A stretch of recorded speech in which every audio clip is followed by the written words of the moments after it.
Did you know that hackers can hack those digital license plates? Who would have ever thought that digital license plates could be hacked? What is going on here? Scott thought it. Well, I don't even know what a digital license plate is. Come on. Well, we'll get to explain that, Scott. Okay, well, let's do that. Yes. And do you get those random text messages that say things like, "Hi, how are you? Just got a new phone. Who dis?" When you're coming home for dinner. Yes, all these weird messages from unknown numbers. Well, why are you getting those messages, and should you respond? Well, Scott has all the answers in our Aware Much segment, and he'll be talking about that in a few minutes. So joining me for these stories and more are my co-hosts, Scott Wright and Kevin Johnson. Welcome, gentlemen. Hello. Hello. And as you can see, we're implementing the Shared Security Disaster Recovery Plan. This is our annual test. Yes. Before the end of the year, we have to test our plan, and our current recording provider, Squadcast, is down at the moment. Hopefully they're not hacked. That would just be bad. But yeah, we're on Zoom, so hopefully this all turns out well. We'll find out. How exciting. So how you guys doing? Not too bad.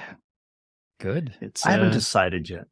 Oh, you're undecided. I'm undecided. I have been in meeting after meeting after meeting today and yesterday, and all I want to do is not meeting. Sleep? No, I'm even okay being awake. I'm Okay. actually having, I've been, you ever get like an idea for a project and then you start ordering the stuff to do the project? And this is not a security thing. This is not an IT thing.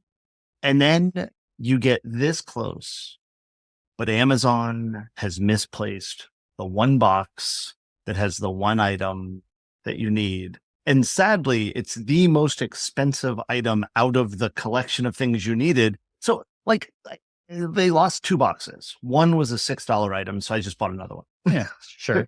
Right. Yeah. The other one's more than that. And I don't want to order another one. Add some And now zeros. Yeah. I can't do the project I want to do because of that. That's really annoying. I know. I'm sorry. It's so frustrating. Yeah. Frustrating. Yeah. My problem with projects is I buy all this stuff and then I actually don't start the project. Ooh, It just kind of sits on my desk. I could never claim to not have that issue. Oh, well, that's good. Good. I use double negatives there. Yes. Well, I definitely have that issue. well, maybe. Well, it's maybe, good because you're just like Tom. Right. Yes. Yes. And that makes me a better person because Tom is amazing. So moving on to digital license plates, we maybe you'll purchase one of those in the near future, and you could hack it. I did just look; they're not allowed in Florida. Oh, that's too bad. Not yet. Not Yeah, yet. they're working on it. I'm sure they are. Yeah.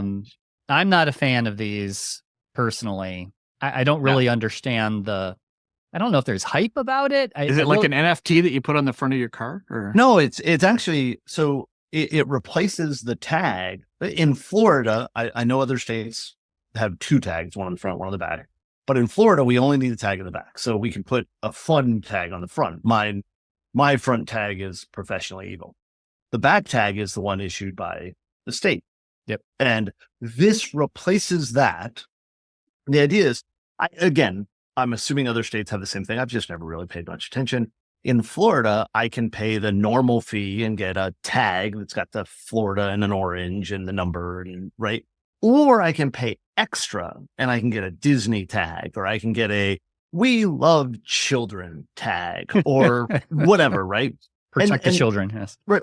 And many of those, part of the fee that you pay goes to a charity or a group or something like that, and what have you. And the idea behind these tags is it replaces that tag and allows you to personalize it however you will. So like if it works the way it's supposed to, as we'll talk about, it doesn't, but the tag, I can't change the number, but instead of having the Florida and the orange behind it, or the space shuttle taking off, or some football team or whatever, I could put Chewbacca, right? Or whatever on it. I can design the tag how I want.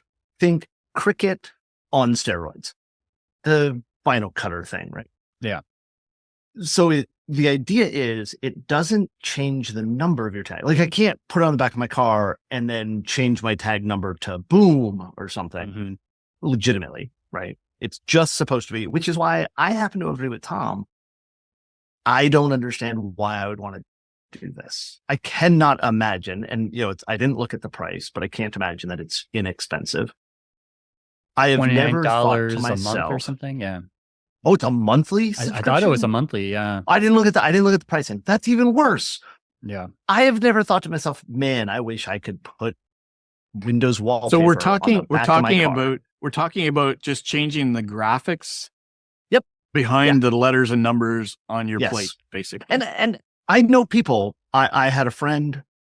I've had more than one friend, but I had a friend who had a black car, and they hated the fact that the Florida license was white because to them it didn't meet their aesthetic or whatever you want to call it. So they would buy this so that they could change the tag to be black and whatever. But one of the things the tags are supposed to do when, at least here in Florida, there's a whole approval process. And one of the things they do is verify that the contrast between the numbers in the background is sufficient so that somebody seeing the car go by can identify the tag number. So that's what these tags are for. I don't understand the hype. I don't understand even the need. This really feels to me like a car mod fanatics dream. Yeah. Right? Like that's the audience here. I cannot imagine a lot of other people.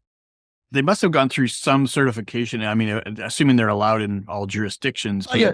If they're not, they're not allowed in only all certain That's states. the point. They're not allowed in all jurisdictions. I know that, and they've gotten approval to be in those states. Right. So I know that, and maybe it still works here, but in Ontario, we have toll routes, ETRs, right? Electronic toll routes, where if you don't have an electronic device, basically they take a picture of your license plate, find your address, and mail you the bill. But isn't that going to screw up those kinds of systems if you're changing the graphics too much on the back of the that's exactly what this research was. Is they're not supposed to be able to change the number, but this researcher from IOActive, right? Yeah, this IOActive researcher got a copy of one of these and was able to replace the firmware trivially, based on what I read. I see. Yep. With custom firmware that allowed them to do all this stuff, change the number and all this thing. Basically, the hardware provider, the vendor Reviver, I think is their name. Yeah, Reviver. Didn't bother to use basic hardware security controls. Yes. And I mean, this is fundamental, right? Like, I don't think you can be an IoT vendor in 2024 and call yourself an IoT vendor if you're not at least signing the firmware. You know what I mean? Yeah. Like that just seems like a really bad thing, especially for something like this that is directly tied to legalities, right? Like, if I run a red light, they take a picture of the back of my car and I get a ticket in the mail. Yeah. And it's done by the tag number. Yeah. There's all kinds of interesting things that can happen with this. Now, the one caveat obviously is that you have to actually plug in a USB, your computer to this to basically change the firmware, essentially. But so you have once to have you access to change the it, car. Yeah. But once you change the firmware, it's changed it, right? Yeah. You can't there's no software update to fix this.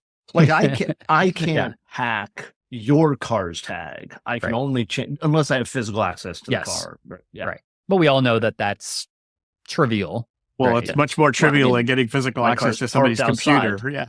Yeah, exactly. Yeah. So this is really interesting research. And I'm with you guys. Like, I'm not attracted to getting a license plate like this. I don't see the purpose. To the point where I wouldn't want to live I know people who would. I wouldn't want to live in a province or state that would certify something like this because it seems kind welcome to America. Well, I would point out, as a matter of fact, I thought I saw it was also allowed in a province in Canada, but I'm not sure I'm right. Oh, I'm not even going to guess which one. That this is exactly the problem with taking legislation and changing it so that a single private organization can do something, right? Like, does the and I haven't looked, but does the legislation tell them they have to prevent this? I would assume yes, but that's a bad assumption with how crappy most legislation is. Yeah. This is interesting. This goes back to the I personally get a kick out of the idea of changing my tag to take or 1 = 1 drop, right? Like, the whole, what is that one that's from the UK, I think, where they unfolded the thing on the front of the car? Oh, yeah. It was like a long sequel statement. Yeah. Oh, I thought it was Bobby drop tables. That too. Oh, Yeah, that was XKCD, but this was actually a car parked in like a parking lot. And they had, instead of the tag being this big, it was like this big, and it was a long. It was amazing. Yeah. That's cool. I love it. I love it. Well, are you ready for everyone's favorite segment, including Kevin? Aware much? Take it away, Scott. Yes, Tom. We know that all our listeners know how to avoid many types of scams and malware. But we also know that this is where you come to get those special tips, right? To learn how to get the latest in what's happening in the world. So one of the things we want to talk about today is those messages that ask, on your text, your mobile phone text messages that say, "How are you?" How should you respond to those, Tom? Or how do you respond to those? You shouldn't respond at all. That's our advice. That's right our there. advice. Yeah. And the reasoning. Because there is a theory, and I just say a theory because, and I actually believe this is probably correct, but this is a technique called number warming, which is the attacker is basically looking to see if they have a live one. Yeah. Do we have somebody on the other end that we can continue the scam or whatever it is that they want to do? Yeah. And text messaging is such a weird, poorly designed infrastructure, really, because there's much less opportunity for you to figure out where the messages are coming from, much less other kinds of protection, or even, the idea in email where you can unsubscribe to spam and stuff like that, or even have some kind of a standard on how emails can be structured. Text messages really don't have a lot. And so it's very hard to tell who they're coming from. And in some cases, legitimate ones seem very suspicious. But when you get these messages that seem to be very, I guess, vague or unusual, a lot of people will reply saying, "Who is this?" or "Sorry, wrong number," right? But even doing that can give the attackers, if it is an attacker, enough information to say, "Hey, this message, this phone number is live, and I can try any other kind of pretext with it in the future," in the hopes of getting somebody to either click on a link or respond with information or take some action, right? Yeah. So this has been happening quite frequently. And I know a lot of us, everybody here on this podcast, and most of our listeners, I'm sure, have gotten messages like this. They go beyond just the typical scam pretext that you would see, but this is this very open-ended, "Hi, who are you?" or "How are you? Is this the right number?" Like, you get all kinds of weird stuff. And yeah. And just a reminder too, I mean, certainly one of the most common ways that attackers try and trick you is to type the name of the apparent sender at the beginning of a text message saying, in Canada here, Bell Canada is one of the telephone providers. So it'd be Bell : whatever. And so your automatic instinct is to think, "Oh, it's from Bell," because nobody knows what numbers they send stuff from, right? And so that's the most common way that attackers try to convince you that a message is coming from a trusted sender. Yeah. But in this case, they're really just warming you up as the name of the type of messages. Yeah. And this can happen through email too. I mean, I just got a message the other day I sent over to Kevin with the subject line of Kevin Johnson in the email. And the scammer wanted me to reply back with my phone number so that we can continue the conversation. So, but of course I knew that wasn't Kevin, because Kevin wouldn't send me a message. Well, like that. Maybe. I've sent them to you millions of times. You just ignored them because you thought they were scams. That's right. I mean, what amazes me is, like, I think we talked about it last week. My number got spoofed by spammers. And so for like 3 days, I received, I think ultimately it was over 100 phone calls. Oh my gosh. And multiple text messages from people. Some of them were furious, but the vast majority of them were, hey, I missed a call from this number. What was it? And it's like, don't call back numbers you don't know. Just plain and simple. Like, just don't do it. And it blew my mind. I knew those were successful. I knew that people fell for it, but the sheer number of people that fell for it and called back was very surprising. Yes, sir. So, well, this installment of Aware Much has been brought to you by ClickArmor, the employee cyber confidence builder.